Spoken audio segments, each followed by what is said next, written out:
नमस्कार दोस्तों, स्वागत है आपका सरकारी जॉब न्यूज़ ट्यूब पर। आज हम बात करेंगे AI airport service limited recruitment 2023 के बारे में। तो चलिए एक बार इसे डिटेल में समझ लेते हैं। तो जैसा कि आप यहाँ पे देख सकते हैं, लिस्ट से वैकेंसी आई है। तो यहाँ पे वॉक इन इंटरव्यू होने वाले हैं। तो यहाँ पे आपको खुद इंटरव्यू देने जाना पड़ेगा एट ले। तो यहाँ पे स्टेशन रहेगा ले, और पोजीशन रहेगी हैंडीमैन और हैंडी वुमन के लिए। तो टोटल नंबर ऑफ वैकेंसी है 34। तो यहाँ पे डेट और टाइम दिया गया है कि 2 में और 3 में 2023 को आपको इंटरव्यू देने जाना पड़ेगा। टाइमिंग रहेगा सुबह 9:30 टू 12:30 आपको इंटरव्यू का टाइमिंग है। तो ये जो एड्रेस है, इस एड्रेस पे आपको इंटरव्यू देने जाना पड़ेगा। होटल चैनम पी नमग्याल रोड ले, यूनियन टेरिटरी लद्दाख, लैंडमार्क है नियर लसरमो। तो होटल सैनम में आपको इंटरव्यू देने जाना पड़ेगा। तो यहाँ पे इंडिया सिर्फ इंडियन नेशनल्स ही अप्लाई कर सकते हैं। तो मेल और फीमेल दोनों अप्लाई कर सकते हैं। तो पुसोक बकुल रिम्पोची एयरपोर्ट है ले। तो यहाँ पे आपको जॉब मिलेगी। तो यहाँ पे कॉन्ट्रैक्ट बेसिस पे रहेगी। तो ये कॉन्ट्रैक्ट आपका रिन्यू भी हो सकता है आपके परफॉर्मेंस को देख के, और कंपनी की रिक्वायरमेंट पे आपको आगे भी बढ़ाया जा सकता है। तो हम इसमें मेन पॉइंट ही कवर करेंगे, और ये पीडीएफ आपको डिस्क्रिप्शन में मिल जाएगी। आप इसे वहाँ से डाउनलोड करके आराम से पढ़ सकेंगे। तो यहाँ पे पोजीशन है हैंडीमैन और हैंडी वुमेन, स्टेशन रहेगा ले। तो यहाँ पे एजुकेशन क्वालिफिकेशन की बात की गई तो सिर्फ 10वीं पास होना ज़रूरी है, और आपको थोड़ा बहुत इंग्लिश आना चाहिए पढ़ने को, और नॉलेज हो हिंदी लैंग्वेज है आपकी, जो लोकल लैंग्वेज है वो आपको आनी चाहिए। तो ये आपकी सैलरी रहेगी 14,310 रुपीज़। तो ये सैलरी रहेगी, प्लस आपको अलाउंस मिलेगा। एज लिमिट की बात की गई है तो जो जनरल कैटेगरी से है तो उनके लिए 28 की एज लिमिट है, ओबीसी से है तो 31, और SC/ST से तो 33 ईयर्स की एज लिमिट है। यहाँ पे नेचर ऑफ जॉब फंक्शन, यानी आपका क्या काम रहेगा हैंडीमैन और हैंडी वुमेन के लिए। तो जो मेनली काम रहेगा वो बैगेज का रहेगा, कि जो बैगेज होते हैं वो आपको कार्गो में लोड करने होंगे, अनलोड करने होंगे। ट्रॉली क्लीनिंग, यानी जो प्लेन में जाके साफ सफाई होता है, पैसेंजर को गाइड करना। तो ये सब आपका काम रहेगा। तो यहाँ पे 3 शिफ्ट का काम रहेगा। नाइट शिफ्ट भी आपको मिल सकती है। तो वीक में एक छुट्टी मिल सकती है। तो ये रोटेशन रहेगा।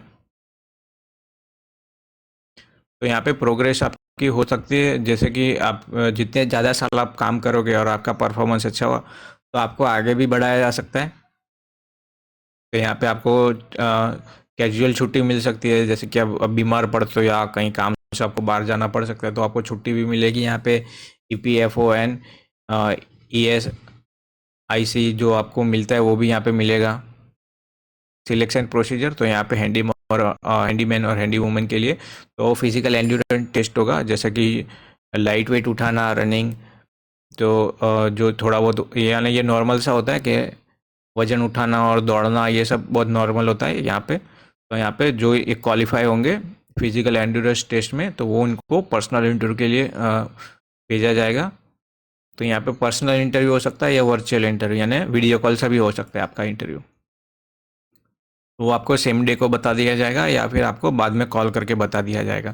तो जब भी आप इंटरव्यू के लिए जाते हो तो आपको आने जाने का और रहने खाने पीने का खर्चा आपको खुद उठाना पड़ेगा। तो हाउ टू अप्लाई, तो यहाँ पे वॉक इन इंटरव्यू है। तो जिस डेट को और टाइम को आपको बुलाया गया है जो जगह पे, वहाँ पे आपको आपके सारे डॉक्यूमेंट्स ओरिजिनल और उनकी जेरोक्स कॉपी साथ में लेके जानी है। तो यहाँ पे आपको फ़ीस रहेगी 500 रुपीज़ फ़ीस है। तो यहाँ पे डिमांड ड्राफ्ट बनवाना पड़ेगा in favour of airport service limited payable eight Mumbai. तो ये नॉन रिफंडेबल फीस रहेगी। तो यहाँ पे 500 रुपीज़ फीस है। तो यहाँ पे जो कैंडिडेट एक्स सर्विसमैन है और SC/ST से बिलोंग करते हैं उनके लिए यहाँ पे कोई फीस नहीं है, मेल और फीमेल दोनों के लिए। तो यहाँ पे एक्स सर्विसमैन और SC/ST कैंडिडेट है उनके लिए यहाँ पे कोई फ़ी नहीं है। तो डिमांड ड्राफ्ट के पीछे आपको पूरा नाम और मोबाइल नंबर लिखना है। तो डॉक्यूमेंट में क्या क्या चाहिए होगा, तो आपके 3 महीने से ज़्यादा पुराने नहीं होने चाहिए, वैसे कलर पासपोर्ट साइज़ फ़ोटो, और जितने भी आपके ज़रूरी डॉक्यूमेंट है ओरिजिनल और उनकी जेरोक्स कॉपी साथ में लेके जानी है। यहाँ पे आपको लिस्ट ऑफ डॉक्यूमेंट, यहाँ पे आपको कॉपीज जो होती है उनकी जेरोक्स, उसकी एक कॉपी बनवानी है, यानी वैसी आपकी लिस्ट तैयार करनी है। ओरिजिनल जब भी आपसे मांगे वेरिफिकेशन के लिए तभी आपको देना है, ओरिजिनल आपको सबमिट नहीं करना है, आपको सिर्फ फ़ोटो कॉपी ही देनी है। अगर आपके पास पासपोर्ट है तो उसकी फ़ोटो कॉपी देनी है अगर है तो, और नहीं है तो कोई बात नहीं। और जो कैंडिडेट OBC से बिलोंग करते हैं और SC/ST से तो उनके पास आपके कास्ट सर्टिफिकेट होने चाहिए। OBC से तो नॉन क्रीमी सर्टिफिकेट आपके पास होना चाहिए। तो यहाँ पे जो गवर्नमेंट और सेमी गवर्नमेंट पब्लिक सेक्टर में काम करते हैं तो वो यहाँ पे अप्लाई करते हैं, तो नो ऑब्जेक्शन सर्टिफिकेट लाना होगा अपने करंट एम्प्लॉयर से। तो इनकी जो ये एडवर्टाइजमेंट है ये इनकी ऑफिशियल वेबसाइट पे भी आपको मिल जाएगी, तो वहाँ से आप इसे देख सकते हो। तो मैनेजमेंट के पास राइट्स रहेगा कि ये शेड्यूल चेंज करे या कंडीशन चेंज करे, ये इनके हाथ में रहेगा, मैनेजमेंट के ऊपर। तो यहाँ पे शॉर्ट लिस्टेड कैंडिडेट होंगे, उनको फिक्स टर्म कॉन्ट्रैक्ट बेसिस पे यहाँ पे रखा जाएगा। तो उनकी मेरिट लिस्ट तैयार होगी, तो जो पहले रिजर्वेशन SC/ST OBC और एक्स सर्विसमैन को मिलता है वो यहाँ पे मिलेगा, उस हिसाब से मेरिट लिस्ट तैयार होगी यहाँ पे। तो यहाँ पे पीरियड ऑफ कॉन्ट्रैक्ट, तो यहाँ पे 3 साल का कॉन्ट्रैक्ट रहेगा, 3 ईयर्स एंड तो ये रिन्यूएबल रहेगा, तो वो रिन्यू हो सकता है। आपके काम और आपकी परफॉर्मेंस को देख के आपको आगे भी बढ़ाया जा सकता है, और 3 साल के अंदर भी आपको टर्मिनेट किया जा सकता है। अगर आपकी परफॉर्मेंस अच्छी नहीं है तो आपको 3 साल के पहले भी निकाला जा सकता है। और ये जॉब है वो ट्रांसफरेबल रहेगी एनीवेयर इन इंडिया, कि आपको कहीं पे भी जाना पड़ सकता है, मगर मेनली आपको यहीं पे जॉब करनी होगी लेह में। तो जो भी कैंडिडेट SC/ST OBC और ex serviceman economical weaker section, तो उनको यहाँ पे गवर्नमेंट की तरफ से जो रिजर्वेशन यानी राइट्स मिलते हैं वो यहाँ पे ज़रूर मिलेंगे। और जो कैंडिडेट SC/ST से बिलोंग करते हैं और 80 किलोमीटर दूर से आते हैं इंटरव्यू देने के लिए, तो वो यहाँ पे रिम्बर्समेंट के लिए अप्लाई कर सकते हैं। सेकंड क्लास रेल या बस का जो टिकट होता है सेकंड क्लास का, उसके पैसे आपको वापस मिल सकते हैं अगर आप यहाँ पे रिक्वेस्ट करते हो फॉर्मेट में, यानी आप एप्लीकेशन देते हो तो वो आपको मिल सकते हैं।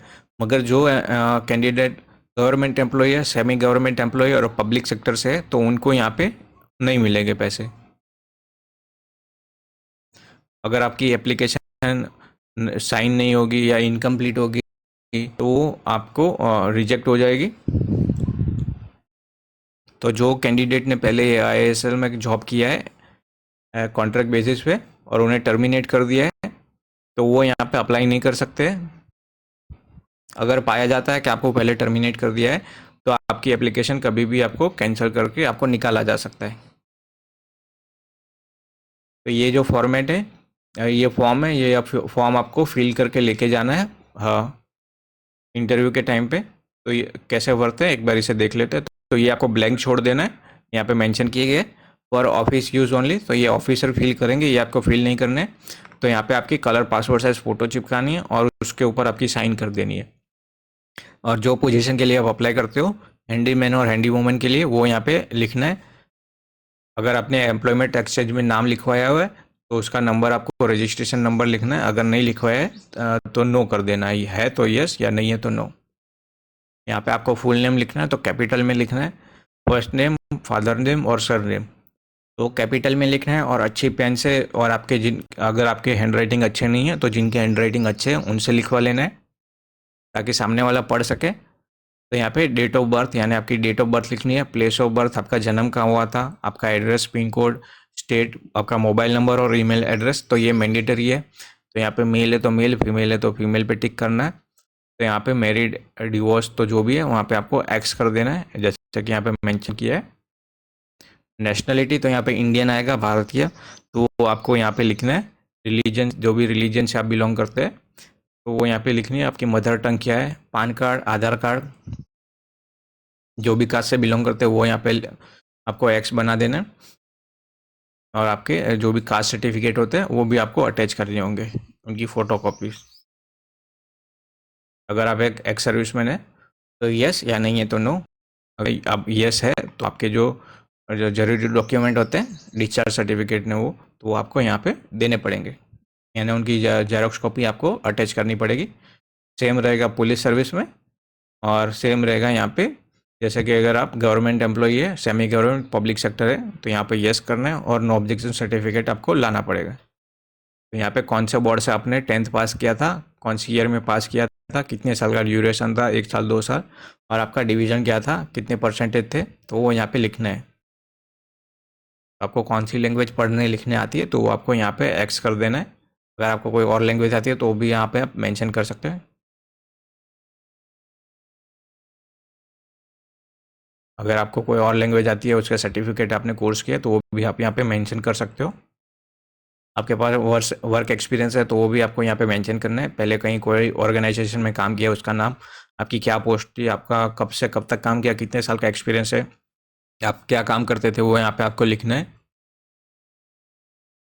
आपके पास ड्राइविंग लाइसेंस है तो उसका, जैसे कि हैवी लाइसेंस है तो हैवी HMV, और लाइट मोटर व्हीकल है तो LMV। लाइसेंस नंबर और कब डेट, कौन सी डेट को इश्यू हुआ था, कब तक वैलिड है, वो यहाँ पे लिखना है। डिमांड ड्राफ्ट की डिटेल देनी है यहाँ पे। अगर आपका कोई रिलेटिव यहाँ पे जॉब करता है तो उसके बारे में बताना है। जो भी प्लेस से आप बिलोंग है वो यहाँ पे लिखनी है, वो डेट लिखनी है और यहाँ पे आपकी साइन करनी है।